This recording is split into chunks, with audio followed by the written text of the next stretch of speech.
तो गणेश हमारे साथ दिल्ली से बने हुए हैं पूरी जानकारी के साथ। गणेश, जो बताइए, घुसपैठिए दिल्ली की सुरक्षा के लिए नासूर बने हुए हैं, उन घुसपैठियों का अड्डा कहां पर जिन पर एक्शन की तैयारी है? गणेश,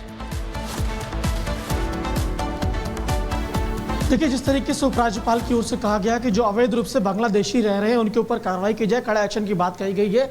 और साथ ही ये कहा गया कि 2 महीने का विशेष अभियान चलाया जाए जिससे इनके ऊपर कड़ी कार्रवाई की जा सके और उन्हें उनके वतन में वापस भेजा जा सके।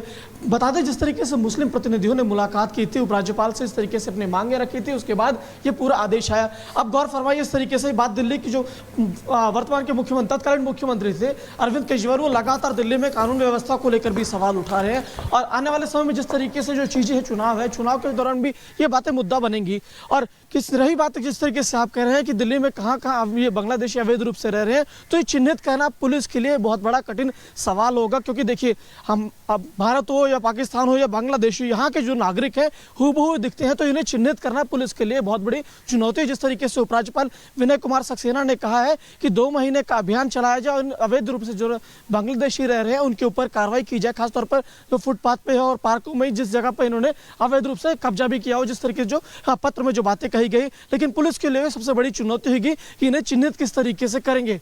जी गणेश, आपका बहुत बहुत धन्यवाद जानकारी के लिए। इस बीच एक बड़ी खबर आपको बता दें, दरअसल अरविंद केजरीवाल ने सोशल मीडिया प्लेटफॉर्म एक्स पर एक बड़ा ऐलान किया है। उनका कहना है कि दिल्ली में आम आदमी पार्टी अकेले चुनाव लड़ेगी। हालांकि इसको लेकर पहले भी हालांकि जानकारी दे चुके हैं अरविंद केजरीवाल, और अब उन्होंने सोशल मीडिया पर भी इस बात की जानकारी दे दी है कि दिल्ली में आम आदमी पार्टी अकेले चुनाव लड़ेगी।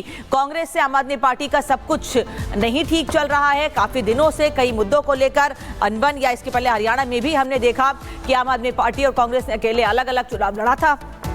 तो ऐसे में अब दिल्ली में भी ये फैसला आम आदमी पार्टी ने लिया है और केजरीवाल ने सोशल मीडिया पर जानकारी दी। और दिल्ली की गद्दी पर धाक जमाने के लिए अरविंद केजरीवाल तैयार हैं। अपने ऊपर लगे भ्रष्टाचार के आरोपों को हटाने की जद्दोजहद के बीच अरविंद केजरीवाल ऑटो ड्राइवर के घर चूरल जलाने पहुंच गए। वहीं बीजेपी आरोप लगा रही है और कह रही है कि पहले शीश महल तो खाली करो। इसी पर आपको एक रिपोर्ट दिखाते हैं।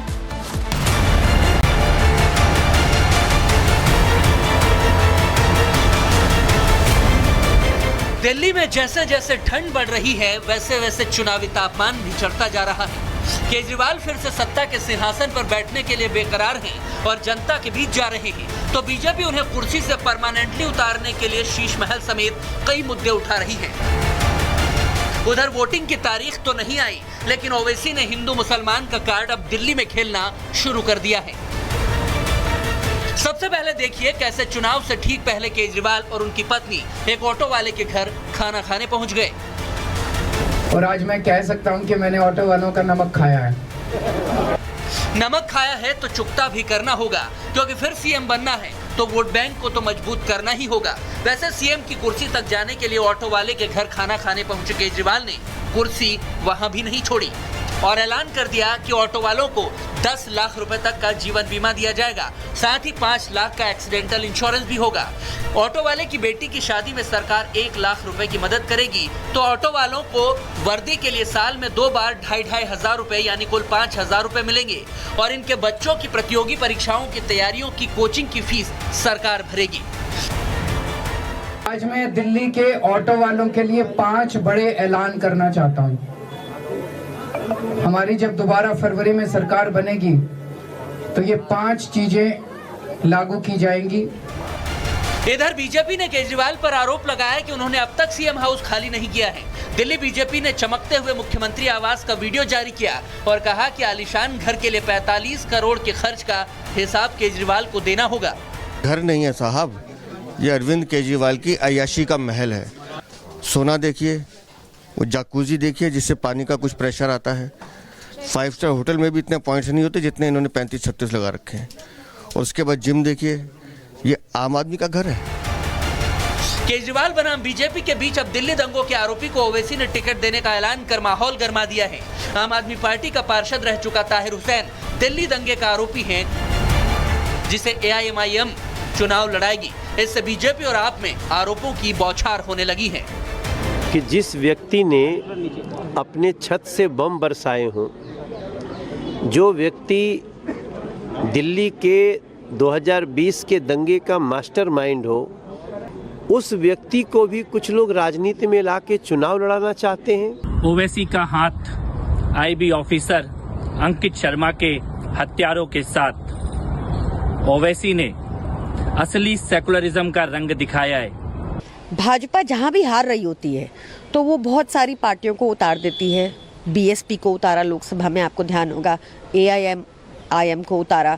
तो ये भाजपा की नकारात्मक राजनीति का एक और प्रमाण है और कुछ नहीं। चुनाव आया नहीं और सियासत होने लगी। देखते हैं दिल्ली में किसका दाव चलता है और कौन चुनाव हारता है। Bureau report, Republic Bharat.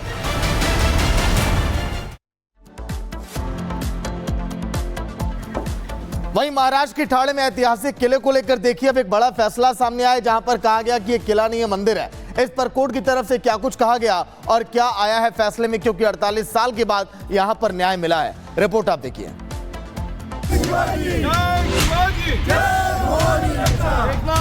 ये नारेबाजी और जोश, सड़कों पर फूटती पटाखों की ये लड़ियां, खुशियों में एक दूसरे को मिठाई खिलाते ये लोग।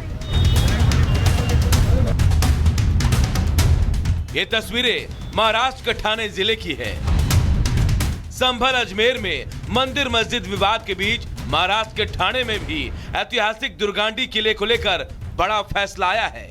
दावा किया जा रहा था कि किले के अंदर मस्जिद है, लेकिन कल्याण की कोर्ट ने बीते दिनों इस पर फैसला सुनाते हुए इसे मंदिर घोषित कर दिया और अपने आदेश में कहा कि किले में मस्जिद नहीं बल्कि मंदिर है। कोर्ट ने कहा कि राज्य सरकार का दावा सही है, ढांचा मस्जिद का नहीं बल्कि मंदिर का है। कोर्ट ने अपने आदेश में यह भी कहा कि किला सरकारी संपत्ति बना रहेगा। दरअसल पिछले 48 सालों से दुर्गांडी किले में स्थित मंदिर की मस्जिद को लेकर दो धर्मों के बीच विवाद था, जिसकी लड़ाई कल्याण जिला एवं सत्र न्यायालय में चल रही थी। पहले यह दावा ठाणे जिला न्यायालय में लंबित था, जिसके बाद कल्याण जिला एवं सत्र न्यायालय में दावा दायर किया गया था। याचिकाकर्ता दिनेश देशमुख ने बताया कि 1971 में ठाणे जिला कलेक्टर ने घोषित किया था कि दुर्गांडी किले में एक मंदिर है।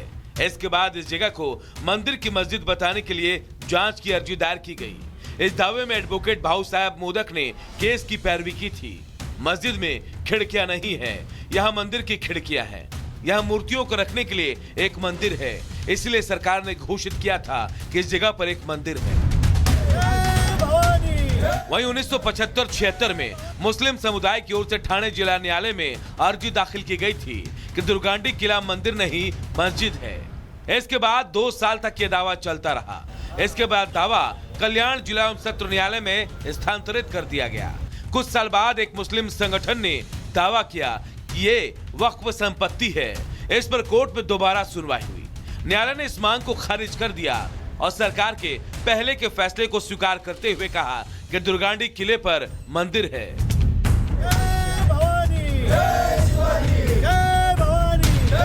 एक लंबी लड़ाई के बाद आए फैसले की खुशी हिंदू समुदाय के लोगों में है।